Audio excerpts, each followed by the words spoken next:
Chères concitoyennes, chers concitoyens, la présence massive de la population dans les rues de la capitale ces 14 et 15 février pour dire non à la dictature m'interpelle une fois de plus. Le refus exprimé de la déchéance des institutions vient s'ajouter à des dizaines de manifestations du genre depuis 2018. Ce message est envoyé à tous les secteurs et au monde entier, particulièrement à nos amis de l'international qui soutiennent l'implantation de la démocratie dans notre pays. Beaucoup de chantiers à abattre nous attendent pour redonner au pays son vrai visage et le mettre sur la voie du progrès. L'un des principaux à mettre en valeur est la réalisation d'élections honnêtes et crédibles, puisque nous avons fait choix de la démocratie dont nous revendiquons sans cesse le maintien. Il importe toutefois que tous les acteurs comprennent, citoyennes et citoyens, qu'un certain nombre de chantiers spécifiques consignés dans l'accord du 30 janvier sont corollaires à la réalisation du chantier principal, les élections. Il s'agit de la tenue de la conférence nationale souveraine, du renforcement du pouvoir judiciaire, la réforme constitutionnelle, avec l'implication de toutes et de tous, celle du système électoral, le rétablissement de la sécurité partout dans le pays et toute autre action nécessaire qu'attend la société. Ainsi, nous parviendrons à la réorganisation du pays qui débouchera sur la justice sociale, la création d'emplois, la réduction de la pauvreté, notamment chez les masses urbaines et rurales. J'appelle toutes celles et tous ceux qui sentent couler dans leurs veines le sang haïtien, le sang des aïeux, à s'engager effectivement en réponse aux graves problèmes que confronte la nation. J'assume ma responsabilité citoyenne, comme vous aussi, vous devez assumer la vôtre. Je saisis cette opportunité pour présenter mes sympathies aux membres de la presse et tous ceux qui ont été agressés ces derniers jours. N'ayez pas peur, Dieu veille sur notre nation unie et solidaire. Chères concitoyennes, chers concitoyens, la présence massive de la population dans les rues de la capitale ces 14 et 15 février pour dire non à la dictature m'interpelle une fois de plus.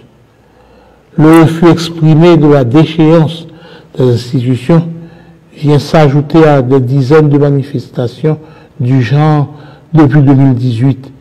Ce message est envoyé à tous les secteurs et au monde entier, particulièrement à nos amis de l'international qui soutiennent l'implantation de la démocratie dans notre pays. Beaucoup de chantiers à abattre nous attendent pour redonner au pays son vrai visage et le mettre sur la voie du progrès.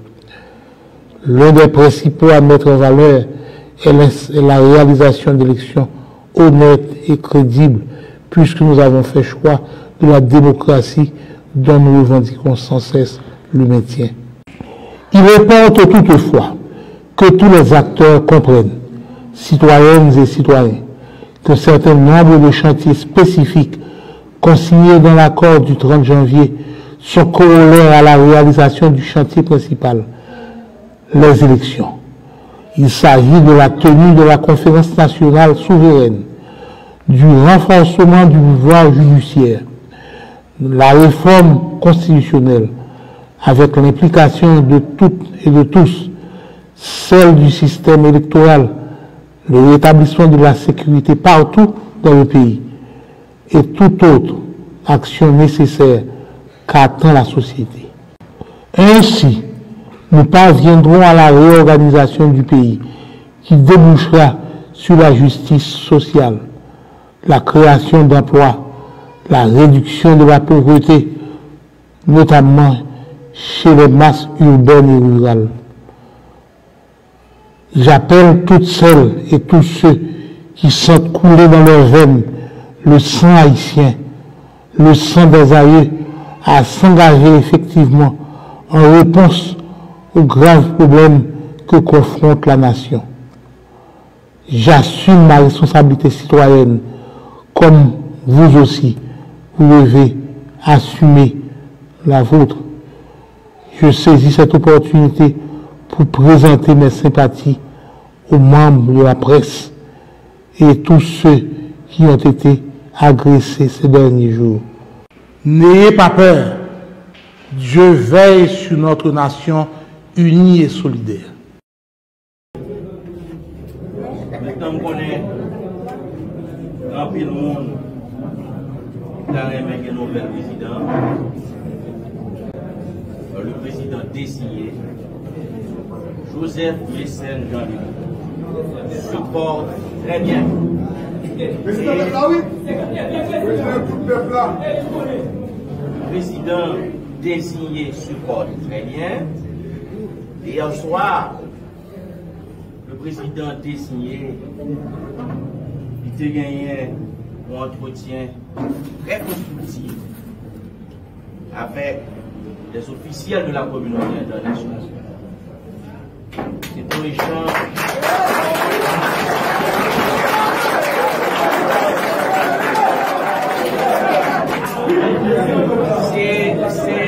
C'est une conversation qui a duré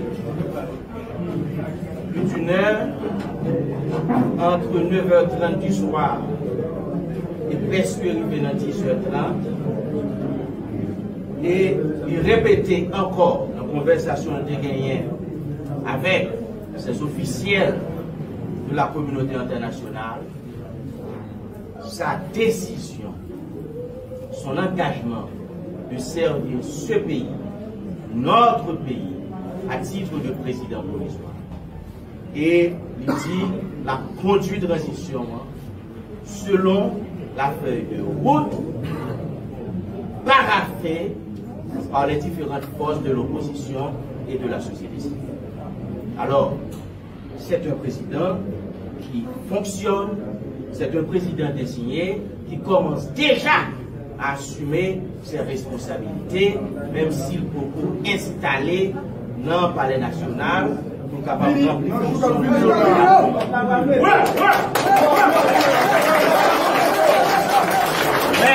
mais il a déjà commencé travail dans ce sens, il est prêt pour continuer à prendre responsabilité.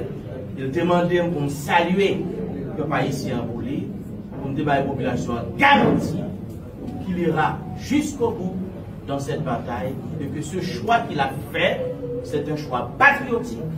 Ce n'est pas un choix partisan, ce n'est pas un choix intéressé. Comme il l'a dit dans son discours, il accepte de servir son pays, notre pays, à titre de président provisoire de cette transition de rupture, parce que justement, ce sera une transition particulière, différente de toutes les autres transitions qu'on a eues dans le temps. Mes chers compatriotes,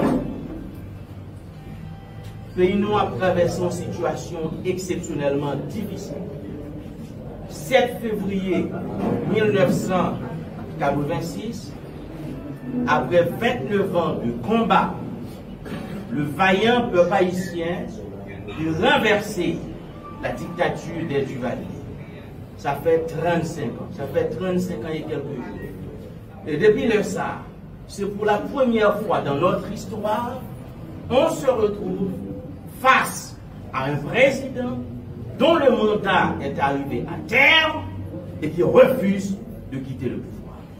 C'est une situation exceptionnellement difficile et question fait mandat Jovenel Moïse là, ce n'est pas la parole de la société civile, ce n'est plus la parole de l'opposition, ce n'est plus la parole, la position de l'église catholique, de l'église protestante, ce n'est plus la parole des podorisants, mais il y a le pouvoir judiciaire, co-dépositaire de la souveraineté nationale, qui, dans une résolution en date du 6 février 2021, a constaté formellement la fin du mandat constitutionnel de Jovenel Moïse. Ça veut dire qu'il n'y a plus de débat sur cette affaire.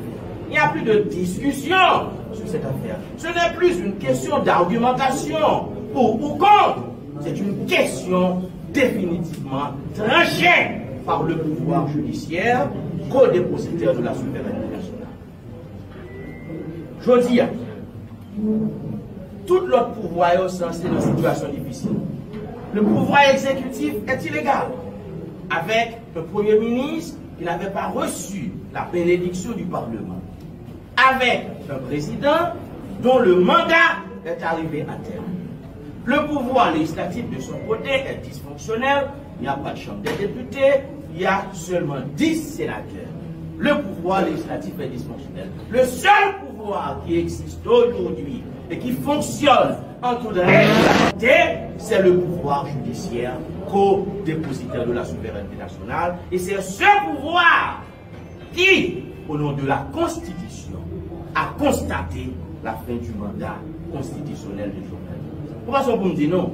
Cette bataille, mes chers compatriotes, nous l'avons déjà gagnée. Les carottes sont cuites, nous pouvons manger le seul. D'accord? C'est fini. C'est-à-dire que son aide, Jovenel Moïse, qu'a fait rebelle par rapport à la loi. Ouais? Mais ce n'est plus un chef d'État constitutionnel avec un mandat régulier. C'est un homme qui a choisi de s'approcher au pouvoir en dehors de la Constitution et des lois de la République. Maintenant, répression. Bon, évidemment, c'est la règle. Lorsqu'on a une situation comme ça, la répression devient l'arme de prédilection de ce pouvoir. Parce que lorsqu'on a un pouvoir qui écrase l'État, qui a disloqué l'État, qui a volé tout le pays, qui a fait massacre la Saline, Bel-Air, Cité Soleil, qui a volé comme Petro-Caribé, qui a volé le coronavirus, là, eh bien la seule manière d'éviter de comparaître par devant la justice, c'est de garder le pouvoir. Voilà pourquoi ce pouvoir fait de la répression son seul et unique instrument de combat politique. Et le bilan de cette répression est lourd. Pendant le mandat de Jovenel Moïse, avant 7 février, avant le mandat de février, bien sûr, nous gagnons plus de 350 citoyens qui mourent assassinés dans des massacres d'État perpétrés à la Saline, à Cité Soleil, au Pont-Rouge, à Bel-Air, à Cafoufet. Je reprends. Près de 350 personnes ont été assassinées dans ce pays dans des massacres d'État pendant le mandat de Jovenel Moïse. Deuxième chiffre à retenir. Plus de 400 personnes ont été assassinées au cours de différentes manifestations antigouvernementales réalisées dans ce pays par l'opposition et la société civile. Plus de 450 personnes assassinées dans des manifestations antigouvernementales. Troisième chiffre que vous devez retenir, plus de 1000 personnes ont été arrêtés pour des raisons politiques pendant le mandat de Jovenel Moïse. Ça veut dire avant 7 février, avant le mandat défini. Et dernier chiffre que vous devez retenir en termes de bilan de cette répression, il y a plus de 100 personnes aujourd'hui qui se retrouvent derrière les barreaux de la République pour des raisons politiques. Nous avons plus de 100 prisonniers politiques qui croupissent dans les prisons de Jovenel Moïse. Voilà le bilan de la répression. Parmi lesquels, il y a le juge Ivikel d'Abrésil, juge à la Cour de cassation. Il a arrêté la veille 22 autres monde. Il a dit pour complot contre la sûreté intérieure de l'État. Mais écoutez, qui ça nous est? Il a présenté nous des mondes avec chemise de nuit, des mondes avec caleçon, moi on pâte dentifrice, moi on brosse à dents, moi on 2 pistolets bouillés, moi on 3 chemisettes, moi on 3 bouteilles de bière, et puis on me dit qu'il y a eu complot contre la sûreté intérieure de l'État. Mes chers amis, c'est une véritable plaisanterie.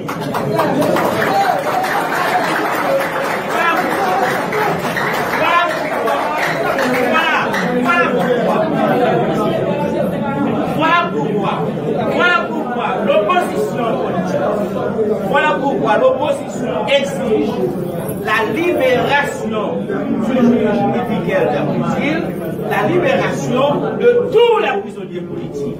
Marie-Antoinette Gauthier, Marie-Louise Gauthier, Louis Buteau, Arnel Bélizère, Kéli, Babas, nous exigeons la libération de tous les prisonniers politiques. Et c'est là que la communauté internationale doit comprendre le comportement de l'opposition. Vous ne pouvez pas dire, vous voulez accord inclusif, on parler avec l'Union européenne, alors que vous avez un président dont le mandat est arrivé à terme, qui refuse de quitter le pouvoir. Vous ne pouvez pas dire, vous voulez accord inclusif avec autant de prisonniers politiques.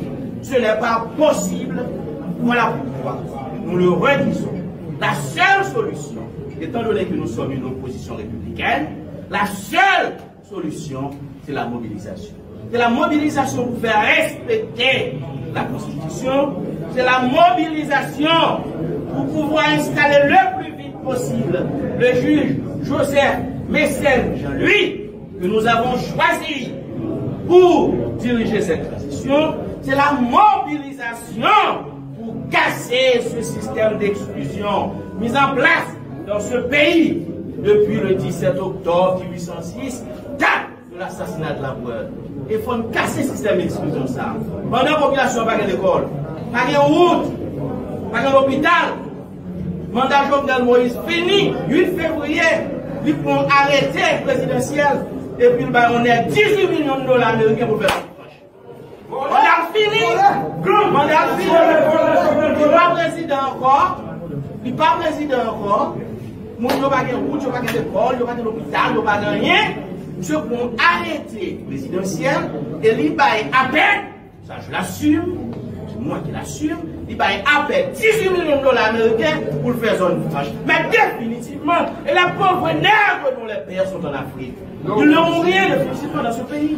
Ce n'est pas normal. Alors, il faut continuer la mobilisation. Et notre ami Célestin va vous parler de cette mobilisation présidentielle, et il va à peine, ça je l'assume, moi qui l'assume, il va à peine 18 millions de dollars américains pour le faire zone franche. Mais définitivement, et les pauvres nègres dont les pères sont en Afrique, ils n'auront rien définitivement dans ce pays. Ce n'est pas normal. Alors, il faut continuer la mobilisation. Et notre ami Célestin va vous parler de cette mobilisation. Et déjà, nous condamnons la répression utilisée par la police aujourd'hui pour disperser